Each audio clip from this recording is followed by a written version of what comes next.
Hello dear students. Today we are going to deal with the topic parallelogram law of forces. Let me read the statement. If two forces acting at a point be represented in magnitude and direction by the two adjacent sides of the parallelogram, then their resultant is represented in magnitude and direction by the diagonal of the parallelogram passing through that point. Here in figure 6 we can see a parallelogram. The point OA along the direction P is one force, and from the point O and the point to the point B along the direction Q is another force. So here P and Q are the two forces. When getting into account, we can have the resultant which passes through the diagonal of the which means the resultant is represented in magnitude and direction by the diagonal. So from these two forces we can fix another point C, and we can draw a line from C to the point D, so which can make a parallelogram. So when taking into account, when by the two forces P and Q have the resultant R along the diagonal of the parallelogram, which is known as the parallelogram law of forces. So here we can see the magnitude of resultant R. So we can have the magnitude for R and direction. So R is square root of P square plus Q square plus 2PQ cos alpha.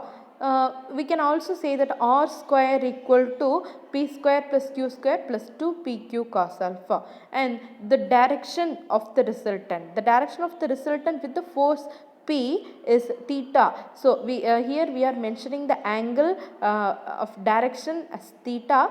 Theta equal to tan inverse of Q sin alpha by P plus Q cos alpha. So this is what the parallelogram law of forces.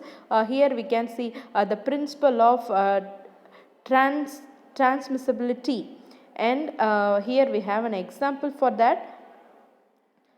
So the general principle states that the effect of the force acting on a rigid body does not change if the force is moved along its line of action to another point on the body. So here we can see the example that here we are choosing the force F acting on a body. So here some force acting on some particle or a body at a point A is shown in the figure.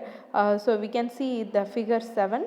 So here the figure shows the principle of transmissibility. According to the law of transmissibility of force, the force has the same effect on the state of body as the force F applied at a point B. So it depends on the force acting on a body. That is what the principle of transmissibility.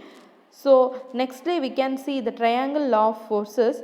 Triangle of forces is nothing but actually we already seen in a parallelogram law of forces we can have a two force P and Q. So similarly we can have if two forces acting at a point are represented by two sides of the triangle. In parallelogram we are choosing the two forces acting on a point can be represented in a parallelogram, but here we are representing the two forces by a triangle.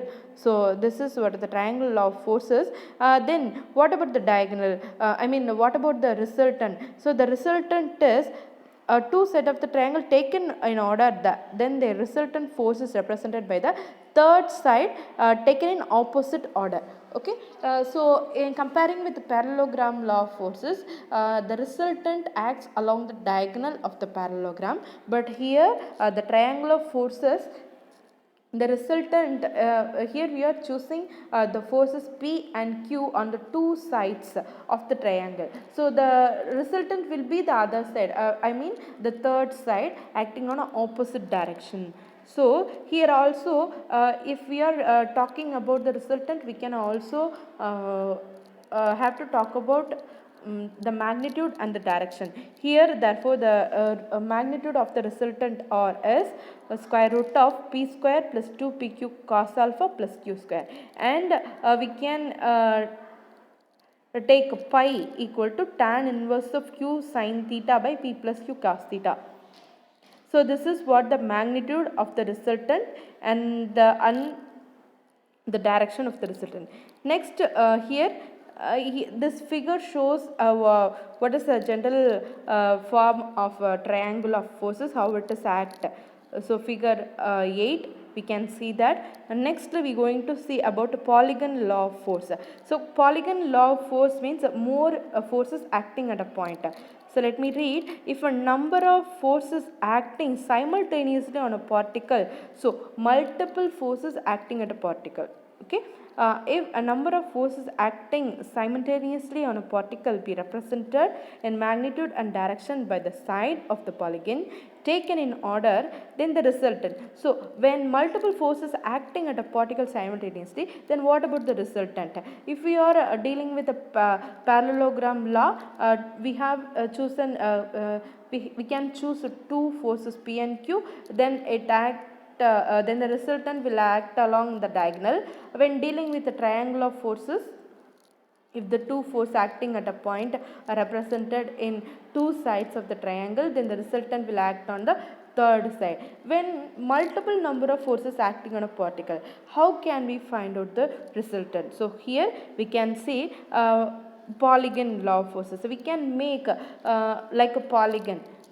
When the forces are multiple of forces acting at a particle, then from that we can consider it as a polygon. So what, this is a polygon law of forces. So let me read once again. If a number of forces acting simultaneously on a particle represented in magnitude and direction by the sides of the polygon taken in order, then the resultant of the three forces, all three forces may be represented in magnitude and direction by the closing side of the polygon taken in opposite order. So this is what the polygon of forces. So here we can see an example for a vector forces. So what is vectors? Vector forces. Vector is nothing but which have direct magnitude and direction. So here a vector is defined by direction and magnitude. If the considered two forces have the direction and magnitude, then it is known as a vector force. Thank you.